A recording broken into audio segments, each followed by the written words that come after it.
Let's see this question. The question is, which of the following solution when added to 1 liter of 0.01 molar acetic acid solution will cause a no change in degree of dissociation of acetic acid and pH of solution? K आपको और हमें दिया गया है 1.6 into 10 to the power minus 5 for acetic acid. इस question में जो concept use होगा, एक तो होगा कॉमन आयन इफेक्ट,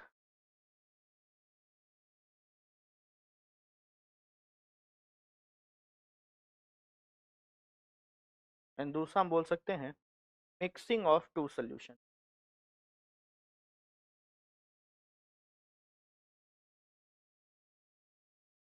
क्वेश्चन की शुरुआत करने से पहले इसमें जो एक बेसिक कंसेप्ट यूज हुआ है, जो हम समझने के लिए इसमें यूज कर सकते हैं, विजुअलाइजेशन के लिए यूज कर सकते हैं, तो सिंपल सी बात ये है कि जब हम घर में है ना कि चाय बनाते हैं, तो मान लीजिए है ना मम्मी पापा या कोई गेस्ट आया हुआ है, तो मम्मी पापा या हम में से किसी ने गेस्ट के लिए चाय बना दी. तो मान लीजिए आपने 5 कप 10 कप के हिसाब से चाय बनाई. अब ऐसा तो है नहीं कि पूरी 10 कप चाय पीने के बाद हम ये लोगों को बताएंगे कि चाय बहुत बढ़िया या बहुत खराब बनी है.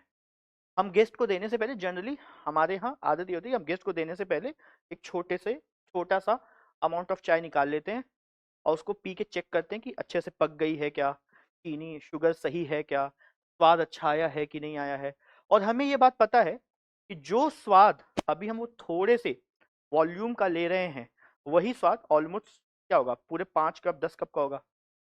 आप जब भी कभी चाय पीते हैं तो पहला सिप दूसरा सिप पीते ही आपको पता लग जाता है कि चाय अच्छी है या नहीं है. अच्छी होती तो हम पूरी चाय पी लेते हैं, अच्छी नहीं होती तो हम इग्नोर करते हैं, अवॉइड करते हैं कि ना पिए. हम बोलते हैं हम क्या बोलते हैं कि हम चाय नहीं पीते ही नहीं है. मतलब ये है कि तो इसका सिंपल सा मतलब ये है कि अब ऐसे सोचिए कि मान लीजिए कि आपने चाय बना दी है ना, 5 कप चाय है. अब मान लीजिए कोई एक इंसान बोला कि मुझे चाय नहीं पीनी है, और कोई एक इंसान बोला कि मुझे और चाय पीनी है. तो हमने हमने तो चाय 5 कप बनाई थी. अगर जो भी कॉन्सेंट्रेशन इस चाय का है, क्या वही कॉन्सेंट्रेशन इस चाय का है? और जब हम दोनों को मिलाएंगे तो क्या नया जो नया सोल्यूशन बनेगा, अगर इसका वॉल्यूम V है, इसका V है, तो नया वॉल्यूम क्या होगा 2V. उसका कॉन्सेंट्रेशन बदलेगा कि सेम रहेगा? सेम ही रहेगा. इसका मतलब है कि जब दो लोगों का कॉन्सेंट्रेशन सेम है तो उसमें से निकालने से या ऐड करने से फाइनल कॉन्सेंट्रेशन में फर्क नहीं पड़ता है. फाइनल कॉन्सेंट्रेशन में फर्क तब पड़ता है जब दो लोगों का कॉन्सेंट्रेशन से दो सेम लोगों का कॉन्सेंट्रेशन अलग अलग रहे हों. फॉर एग्जाम्पल, आपके घर में चाय बनी और आपके पड़ोस वाले घर में चाय बनी, दोनों का जो मिठास है वो अलग अलग होगा, ऑब्वियसली बात है अलग अलग है, वो हो सकता है. अब आप जब दोनों को मिलाएंगे तो नई जो चाय बनेगी उसकी कॉन्सेंट्रेशन अलग होगी. लेकिन अगर आपने एक चाय बनाई है, आपने उसको 5 कप 10 कप जो भी जिसमें डिवाइड किया, अब आप किसी भी 2 कप को आपस में मिक्स करेंगे, उनका कॉन्सेंट्रेशन सेम ही रहेगा. इसी बेसिक कंसेप्ट को मैं इस क्वेश्चन में यूज करूंगा. चलिए, तो हमें सबसे पहले दिया गया है कि हमारे पास 1 लीटर 0.01 मोलर एसिटिक एसिड है, जिसका K है 1.6 इंटू 10 टू द पावर -5. तो जब भी हम एसिटिक एसिड लेंगे तो एसिटिक एसिड डिसोसिएट होगा CH3COO- और H+, C1 minus alpha C alpha C alpha. यहां से हम देखें K लिखना होगा, कैसे लिखेंगे? C alpha C1 minus alpha is equal K 1.6 into 10 to the power -5. C से C कैंसिल हो गया, ये वैल्यू कितनी आ रही है? C alpha upon alpha square 1 minus alpha is equal to 1.6 into 10 to the power -5. यहाँ से C की वैल्यू कितनी आ रही है? यहाँ से C है 10 टू द पावर -2.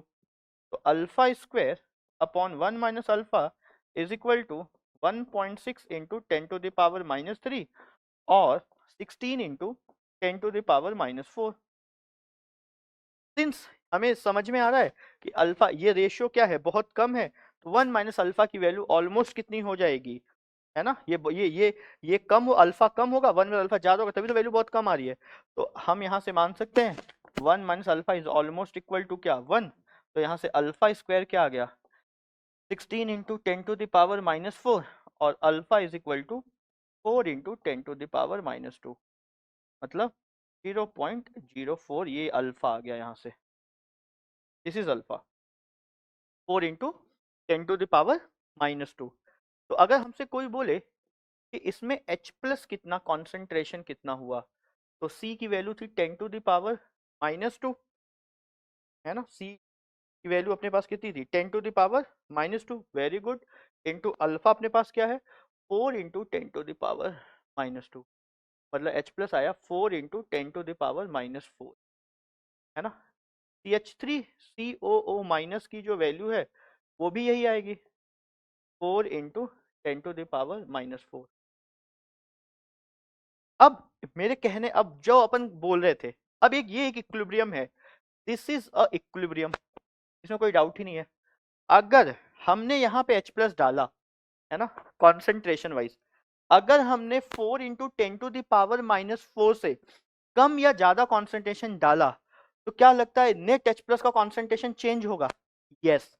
लेकिन फॉर एग्जाम्पल अगर इसका concentration 4 into 10 to the power -4 है और मैं जो H प्लस ऐड कर रहा हूं वो भी 4 इंटू 10 टू द पावर -4 है, तो इसका मतलब H प्लस की कॉन्सेंट्रेशन में कोई चेंज आया ही नहीं, और जब कोई चेंज आया ही नहीं तो सोल्यूशन न तो आगे जाएगा न तो पीछे आएगा, क्लोन वैसे का वैसा रहेगा। सेम फॉर एसिटेटाइन, अगर मैं एसिटेटाइन ऐड कर रहा हूं और अभी क्या है 4 इंटू 10 टू द पावर -4 है, और मेरे डालने के बाद भी जो जो सोल्यूशन जो एसिटेटाइन में ऐड करूंगा वो भी अगर 4 इंटू 10 -4 है, मतलब इस सोल्यूशन के कॉन्सेंट्रेशन में कोई चेंज नहीं आएगा, तो रिएक्शन के इक्विलिब्रियम में कोई चेंज नहीं आएगा। हाँ, उससे अलग डालूंगा तो नेट कॉन्सेंट्रेशन चेंज हो जाएगा, तो रिएक्शन आगे पीछे अकॉर्डिंगली जाएगी। आई होप ये बात समझ में आई होगी। अब एक एक करके ऑप्शन चेक करते हैं, ऑप्शन क्या बोलता है। पहला ऑप्शन बोलता है कि मैंने 0.6 मिलीमोलर फॉर्मिक एसिड ऐड किया है और फॉर्मिक एसिड का जो के दिया है 8 इंटू 10 टू द पावर -4 दिया गया है।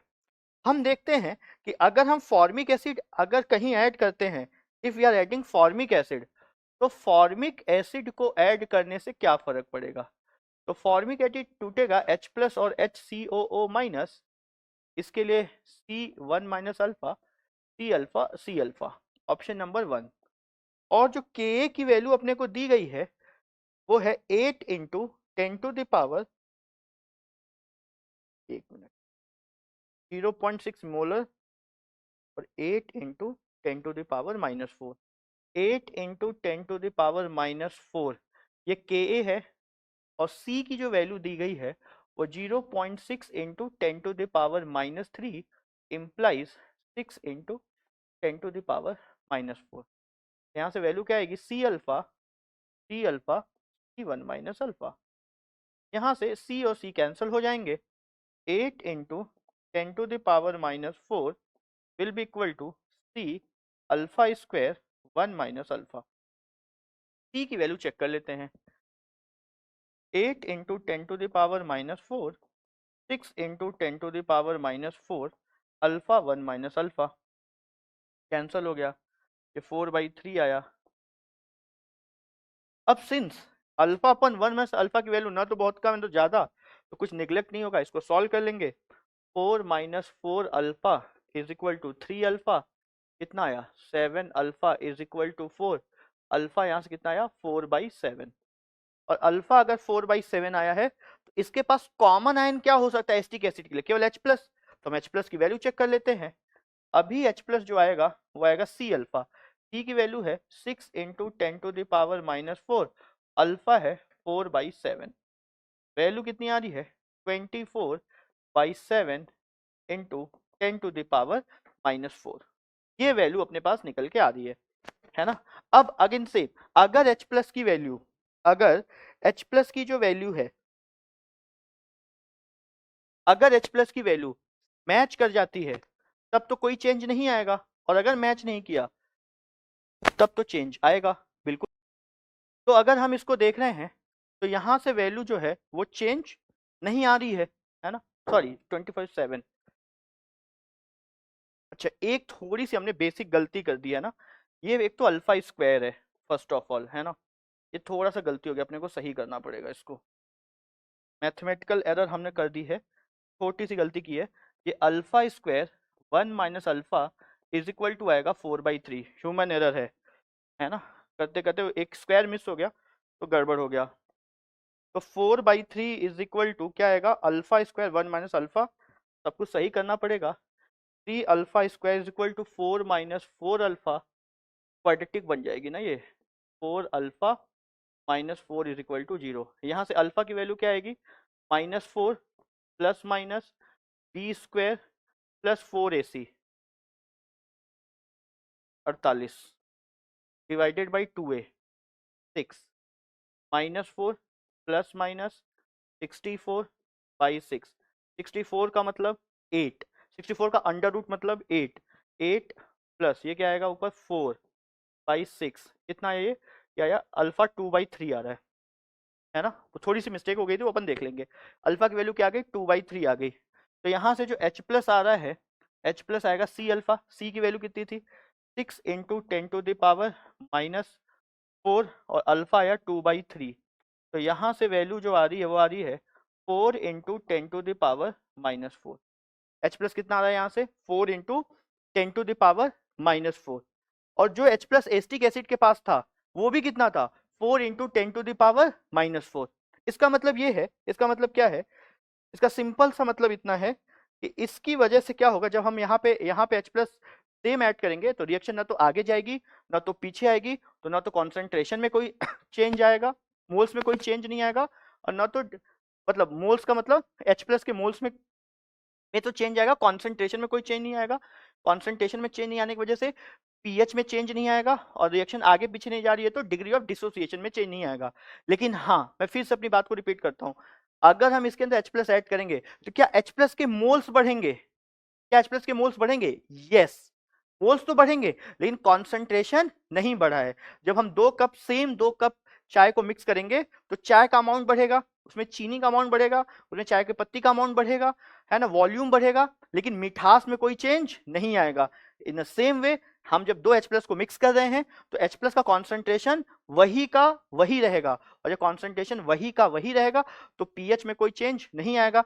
रिएक्शन ना तो आगे गई है ना तो पीछे आई है, तो जब आगे पीछे भी नहीं गई है तो इसका मतलब डिग्री ऑफ डिसोसिएशन में भी कोई फर्क नहीं पड़ेगा, है ना।